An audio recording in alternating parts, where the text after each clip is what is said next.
Salut à toi, c'est Chris et bienvenue dans cette nouvelle vidéo. Dans cette vidéo, on va répondre à une question très intéressante. Comment débuter le trading? Et ouais, tu te poses sans doute la question si tu es débutant ou même si tu es plus avancé et que tu as commencé, tu n'as pas les résultats escomptés. Tu te demandes vraiment, idéalement, comment bien débuter le trading. Et bien, je vais répondre à cette question dans cette vidéo.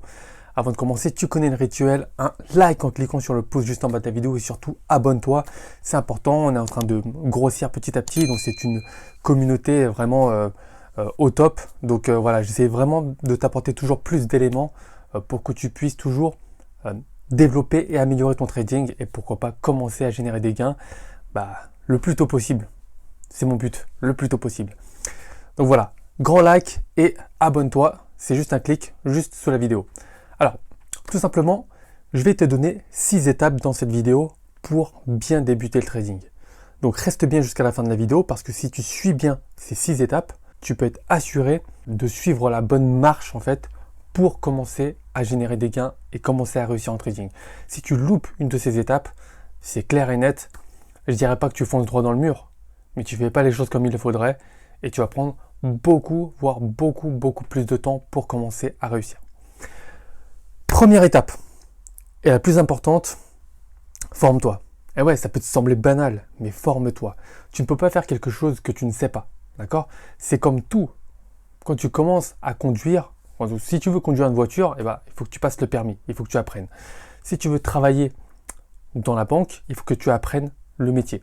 Si tu veux travailler dans la mécanique, il faut que tu apprennes la mécanique, d'accord? Si tu veux conduire une moto, il faut que tu passes le permis moto. Si tu veux conduire un avion, tu passes toutes les habilitations pour conduire un avion. Et c'est pareil le trading. Pourquoi est-ce que ça devrait être différent? D'accord? Si tu veux réussir en trading, tu dois apprendre à faire du trading. Donc c'est pas en cherchant à droite à gauche, en lisant 2 articles par-ci par-là que tu vas réussir.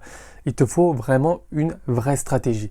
Il te faut une trame. Il faut que tu sois guidé de A à Z avec une vraie stratégie pour que tu puisses savoir ce qu'il faut faire et comment il faut le faire et surtout quand il faut le faire pour réussir. C'est un petit peu de l'autopub ce que je fais, mais voilà, clique dans la description, clique sur le premier lien et tu verras. Moi, je te propose un programme vraiment complet.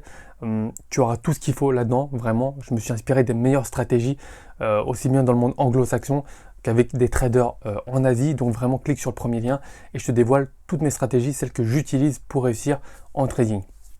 Après voilà, si tu ne veux pas me suivre, tu as d'autres formateurs, hein. Si tu te sens plus avec d'autres formateurs, n'hésite pas à y aller. En tout cas, dans cette vidéo, le but c'est de t'informer sur les étapes qu'il faut suivre. Donc l'étape numéro 1, et c'est l'étape primordiale, il ne faut surtout pas sauter cette étape-là, forme-toi. Deuxième étape, entraîne-toi sur un compte de démo.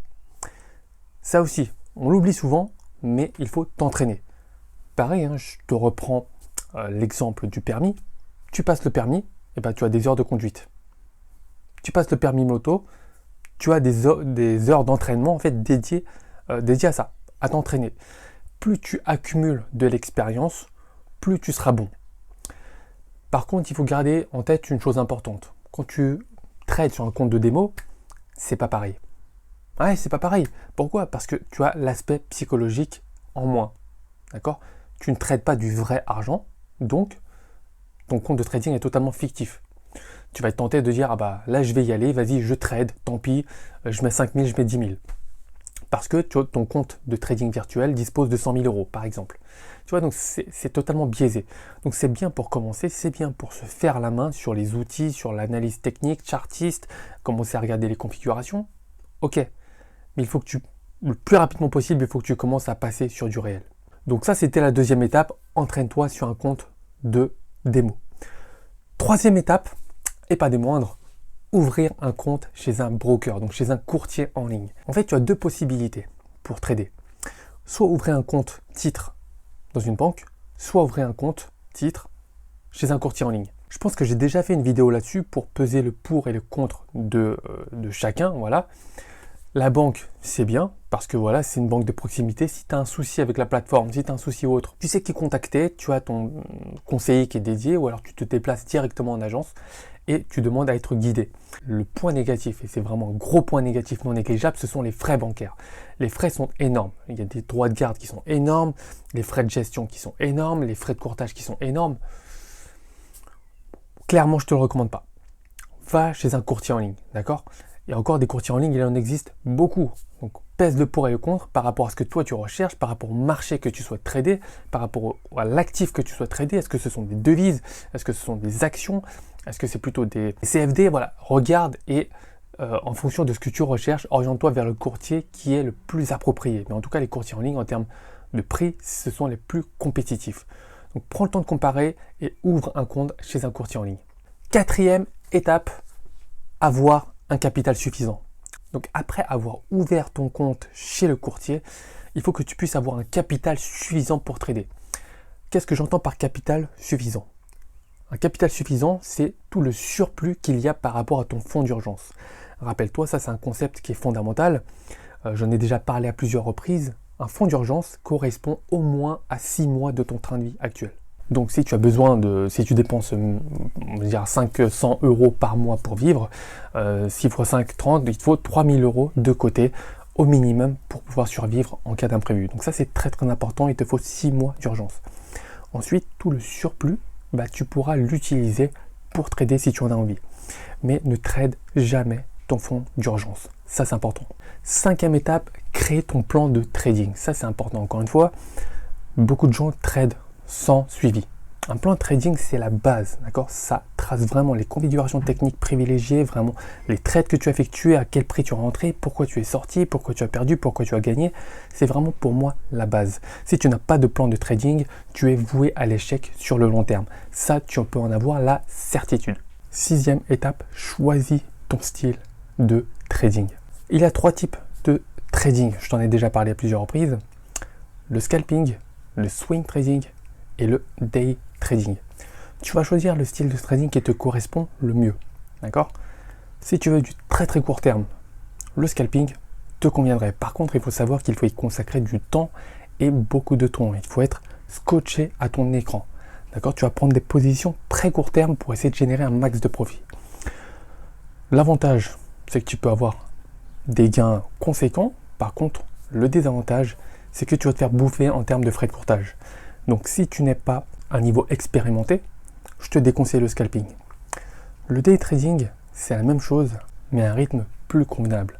Tu vas choisir des unités de temps plus convenables, par exemple 15 minutes, 20 minutes et 1 heure, pour essayer de trouver des configurations de trading et tenir des positions de quelques heures. D'accord? Le but, c'est de faire de l'intraday. Et enfin, le swing trading, qui est pour moi recommandé pour tout le monde, et il faut vraiment aller dessus si tu veux ne pas passer ta vie devant un écran, générer des gains substantiels en ayant une vie à côté, c'est le swing trading qu'il te faut. Donc tu vas sélectionner des valeurs, prendre position sur certaines valeurs en fonction des configurations que tu auras choisies préalablement, et tenir ces positions jusqu'à atteindre ton take profit, généralement à horizon quelques jours ou quelques semaines au maximum. Et ça, crois-moi, ça peut faire des performances folles si tu t'y prends bien. Donc le swing trading, c'est recommandé pour tout le monde, et surtout si tu débutes, fonce sur le swing trading. Septième et dernière étape, qui est une étape un petit peu bonus, mesure ta performance. Donc ça, c'est vraiment le plus. Mesure ta performance, ça te permet vraiment de savoir comment est-ce que tu avances dans le temps. Si à la fin du mois, tu es positif par rapport à ton capital, tu vas augmenter légèrement ton risk-return ratio. D'accord? Tu augmentes ton risque pour augmenter ton gain. Très légèrement, en vraiment maîtrisant au maximum le risque. N'oublie pas, place ton stop et ton take profit. C'est important. Et au contraire, si tu finis le mois dans le rouge, il faut que tu te réfères à ton plan de trading. C'est pour ça que je te dis encore une fois, si tu n'as pas de plan de trading de créer, tu cours à la perte. Donc voilà. Donc ça, c'est aussi très très important. Mesure ta performance. Tu es en positif, augmente légèrement ton risque pour doper encore ta rentabilité les mois qui suivent. Si tu es dans le rouge, travaille sur ton plan de trading. Et au fur et à mesure que tu avances comme ça, tu verras, tu vas vraiment développer certains réflexes, tu vas commencer à avoir le flair sur certaines configurations techniques et tu pourras aller loin en trading si tu respectes à la lettre ces principes et ces étapes. Voilà, j'espère que tu as apprécié cette vidéo. Si c'est le cas, un pouce en bas de la vidéo, n'oublie pas de t'abonner, c'est très important. Et voilà, clique sur le premier lien en description vraiment si tu souhaites que je t'accompagne vraiment sur toutes les étapes, si tu veux que je te dévoile toutes mes stratégies, tout ce que j'utilise actuellement pour générer des gains en trading. Clique sur le premier lien. Et quant à moi, je te dis à la prochaine.